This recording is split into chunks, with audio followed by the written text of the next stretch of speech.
What's up, everybody? Welcome back to another edition of Sports Talk 49 Live, and always exclusively right here on this network, NSPN, Champa Bay TV. I'm your host, Blake Anthony, and this is Sports Talk 49. Not a whole lot to talk about, but a little bit to talk about. So much to process. I just want to talk about some of the stuff that happened today and what's been happening and put my opinion on stuff. And when I say it's my opinion and what's fact, remember those two when we have these conversations. I will tell you what I know is for a fact, and I will tell you what my opinion is on it. And I'm not always right. I'll tell you if I'm wrong. This won't be called arrogant. No, just kidding. All right, so what do we talk about? I'm going to start at the top where we got our list of agendas right here. Jalen Darden, the progression of Jalen Darden from 1 year to two. Now, I bring this up and I want to talk about it because, young Jalen came into the league, learning a lot. The game moves real fast, when you're a young player coming into the league for the first time and you're trying to learn the playbook, you're trying to keep up with the vets on the team and learn the lingo and all that type of stuff. So Jalen, a lot's come out of him, and a lot of people expect things out of him. You have Antonio Brown there you can learn from. The kid, jukes people. He's known for making people miss and all that. And, I fell into the hype and enjoyed it and wanted to see this kid succeed. So what I said earlier about, off-season stuff and all that, it's what you're doing when nobody's looking depicts how you're going to go from season to season. And clearly, Jalen's been doing just enough this off-season to really impress in camp and look more like how he should versus than how he was during the season. Because during the season, it clearly looked as if everything was moving faster than he was catching up to. Not keeping his feet under him. Looked like he wasn't confident in what he was doing sometimes. And as you can see there, putting the ball on the ground. So it looked like he took a lot of mental notes and self-evaluation coming from 1 year to two. And that's how you get a second contract and remain on rosters and progress as your contract goes. And I know he probably got caught up in sort of the off-field stuff too, as I told you, in Florida. And then you get money in your pocket coming from a family with no money. You get caught up in these types of things. So I want to show you a clip of the kind of the stuff he was getting into, his first year in the league. And then seeing how he refocused coming into year two. Now, it's not here to bash him or anything. It's just where's your head at? Because, like I say, when you make the pros to stay a vet and stay good in this league, you have to keep progressing year in and year out. So just check this little clip I have of him.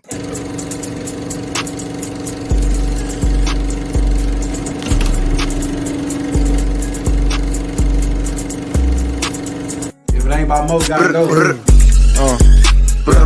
Let's go. Yeah. You guys are ready? Big brr. Yeah. You know what it is, man. JD Flash, man. Chicken out. With the Glock no ride. Pour on the pineapple snap. Life like a move, I'm flipping through chapters. 17 months, I done turned to a rapper. Say he want to smell nice for like count. About the pound. Hey, bro, they like toe tag, we whack. They buying new guns.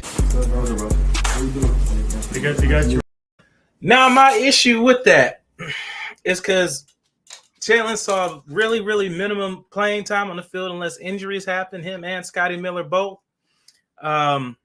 He was very underwhelming as far as kick and punt returning went. And I'm saying your life is not dedicated to football 24/7, 365. Just when I see stuff like that, it just shows me where your focus is, coming from 1 year, coming from just coming onto the scene. And it clearly showed. And that's just my opinion. And it clearly showed, when he got on the field. I haven't really asked anybody where he was at as far as the playbook goes and stuff like that. But clearly something wasn't clicking last year, whatever it was. Not feeling confident, not sure what he was supposed to do. Not sure exactly, but clearly there was some lack of focus or some lack of confidence or whatever happened last year. Being said that, you can clearly see that he's focused from last year to this year. See how I set that up? That last year to this year, he's coming to camp ready. He's coming to camp confident, and he's playing. He's just playing rather than thinking, and that is kind of what you want out of a guy going from 1 year to next. Wide receivers, it tends to be a 3-year window that you want to see with these players coming when you know a wide receiver is going to flourish. It's usually about year 3. This is going to be Jalen's year 2. It's early. They're not in full pads.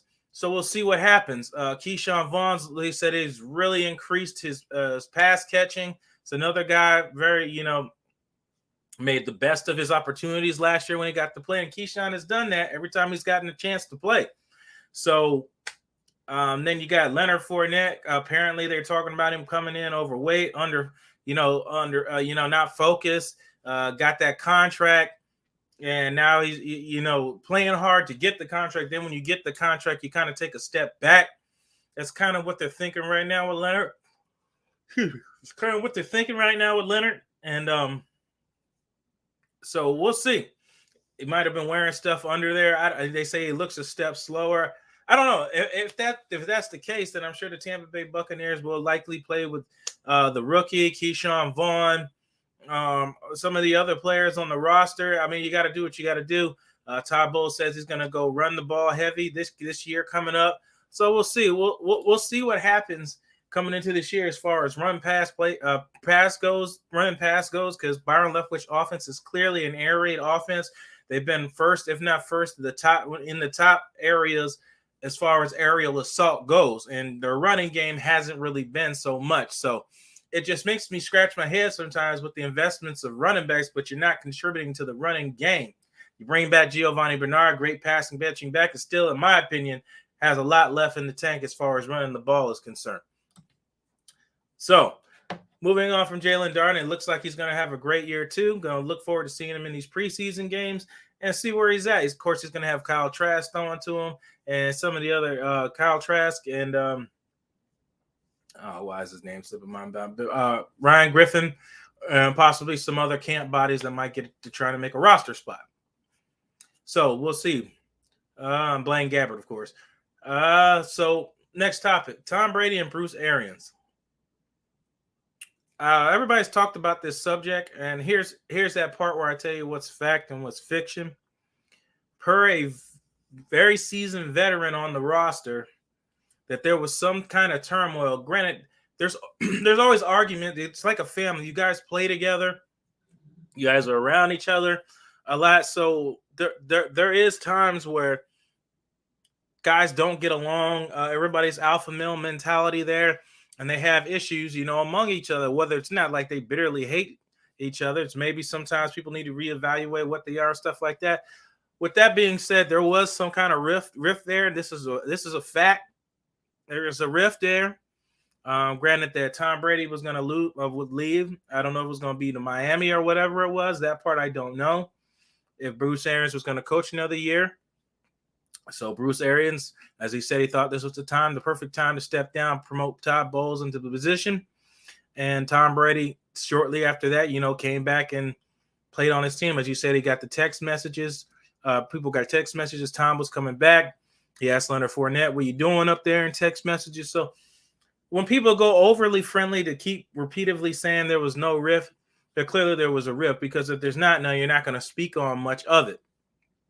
That's my opinion on that. But what I'm telling you, there was that rift, and what I just said, that's a fact, and that's coming. If I told you who said this, there would be merit to it, and you'd be asking him 1,001 questions else about it. He probably won't answer it, but it's a fact.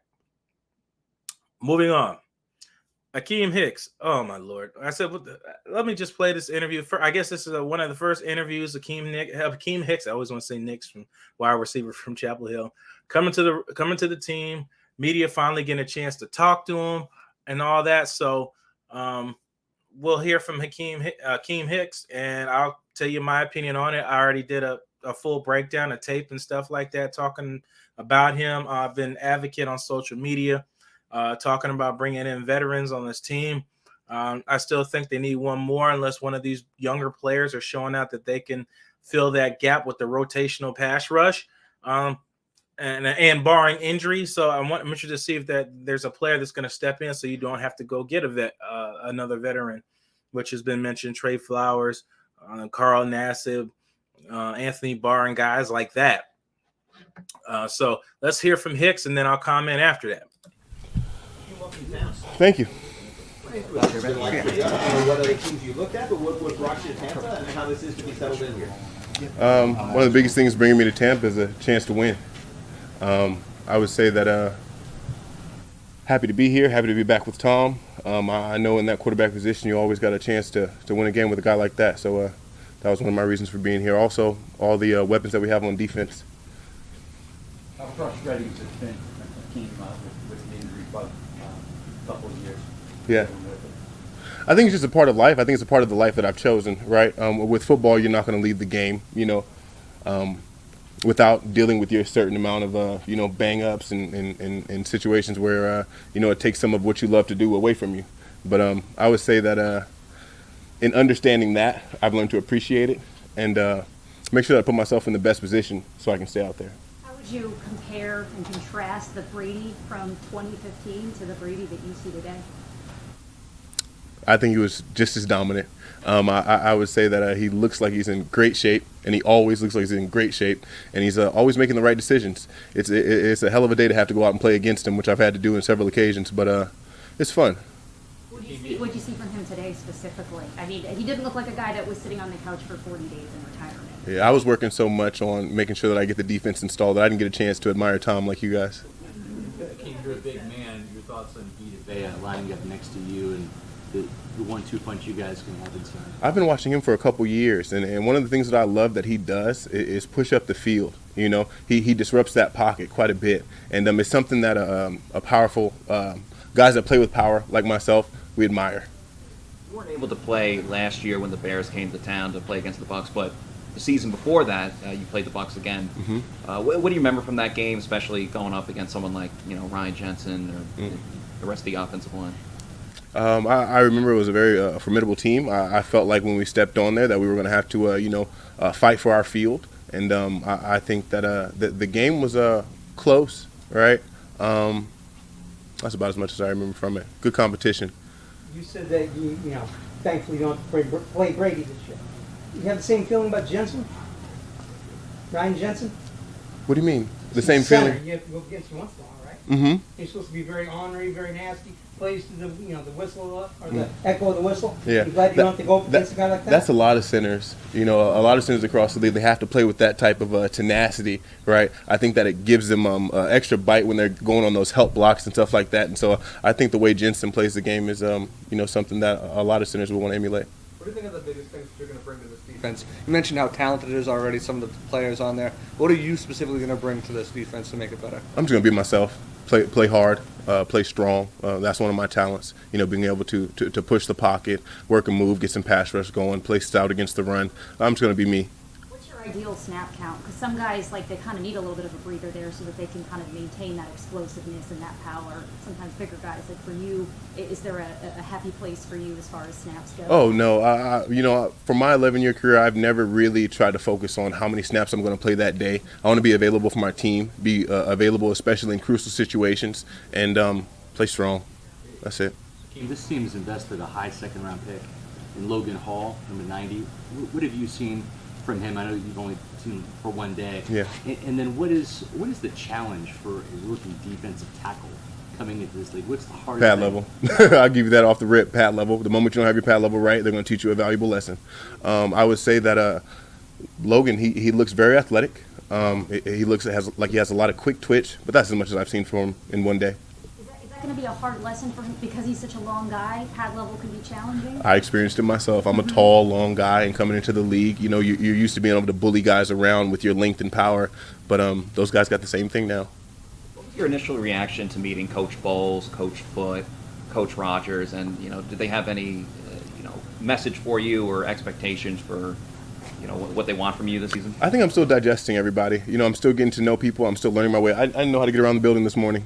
So it's a process, right? And a transition for me. I think that having conversations on the phone with Bowles and having conversations with other guys, in the building. I think that good people, guys that know how to win, and that's what I want to be around.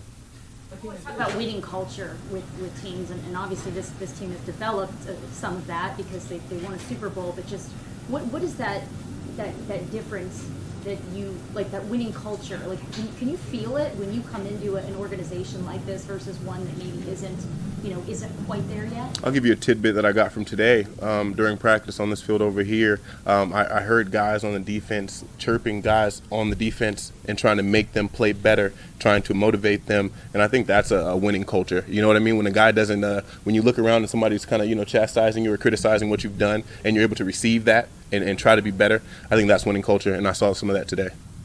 You talk about winning culture here. If you went through free agency, the first 2 months of free agency, were you close with other teams? Were there other teams that you got to where you were close with, even Chicago? A lot of conversation. No Chicago, but a lot of conversation. Keem, Tom Brady, Rob Gronkowski come down from New England after playing all those years in the cold and the snow. Yeah. Love it down here, especially in December, etc. You're looking forward to playing in a hot environment, obviously in training camp in September, but then a nice environment later in the year and get away from the cold and snow. Most definitely. I would say a lot of those grueling games in Chicago, came down to who was more willing to fight through the cold, and that won't be an issue here. And being a California guy, growing up in high school, I played all my games on Saturday afternoon, so I'm used to playing in the heat, something fun to do. When I was in New Orleans, had a good stint in the heat. I remember coming out here and hearing those cannons go off, during the game, and remembering how hot it was, So I'm familiar, and I'm excited to play in the heat again.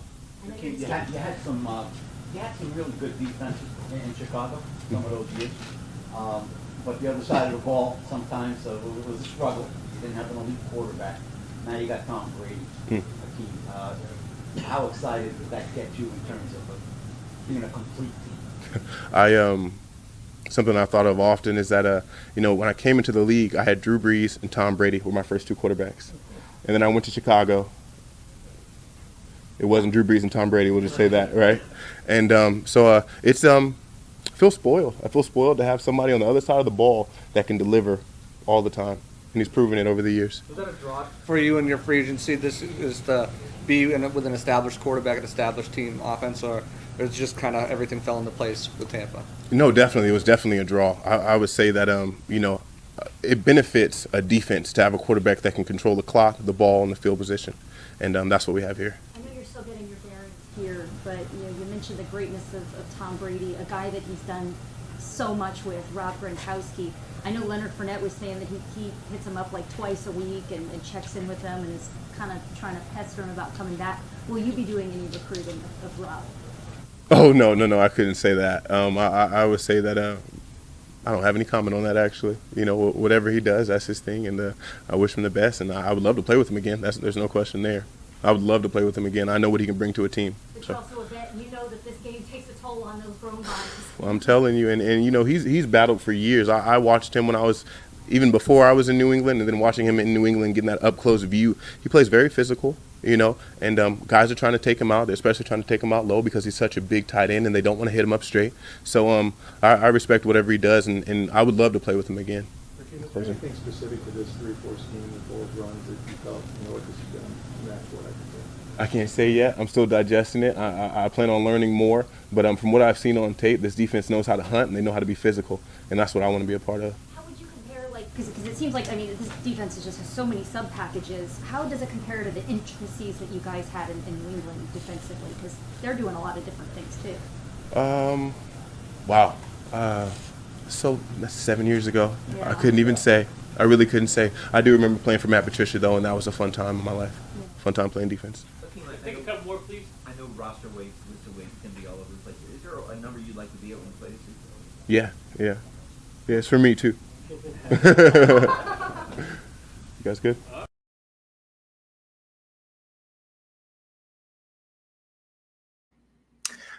So much to digest from that.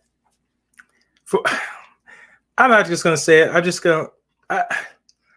I just sometimes I just can't keep my mouth closed because I get told sometimes I don't know what I'm talking about. I have different views that people don't think about. I tend to think outside the box thinking. I've never been a follower. Well, maybe when I was younger, but not really. I've never been a follower. I find my own way, and that's what I think of. So with that being said, a lot of these folks here had no damn clue about who the guy they were talking to. And I applaud Akeem Hicks for, not making people feel stupid or whatever, being a professional up there and answering the questions that was asked to him, because that was your first media day. So with that being said, it said it's his first day there. How in the hell is he going to know what Hall's going to be able to fix and what's not going to fix? They're not wearing pads. They're not full contact. They're not running drills. They're in shorts, a t-shirt, and a helmet.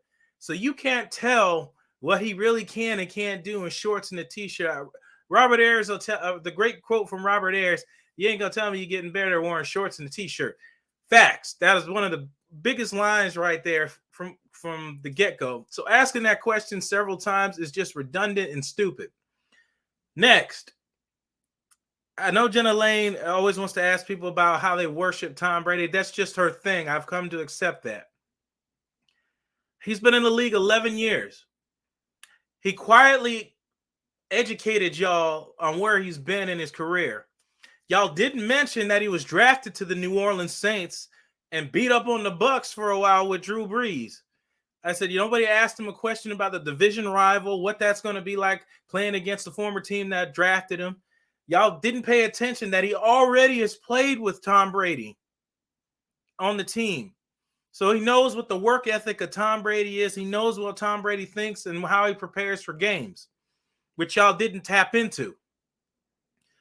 He did play with Rob Gronkowski already, so he knows about Rob. Akeem Hicks is focused on defense, not really offense.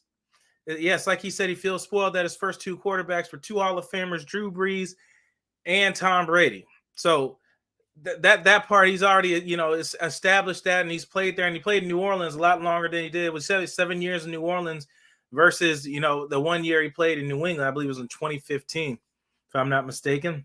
I have to double check. I believe it's 2015. He's already played in warm weather. He was in New Orleans for a year. So he knows what, and he said he came from California, so he knows what it's like playing in warm weather later in the year. So just educate yourselves on who you're talking to, because I remember me and Underground on Twitter, we were just guys that were advocating for Akeem Hicks because we knew what he brought in.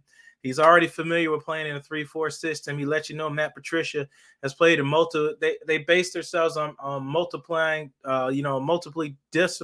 defenses, along with Bill Belichick, who is a defensive mastermind himself, and he finds schemes and ways to play in the system, much like Ty Bowles does for the Tampa Bay Buccaneers and in his career.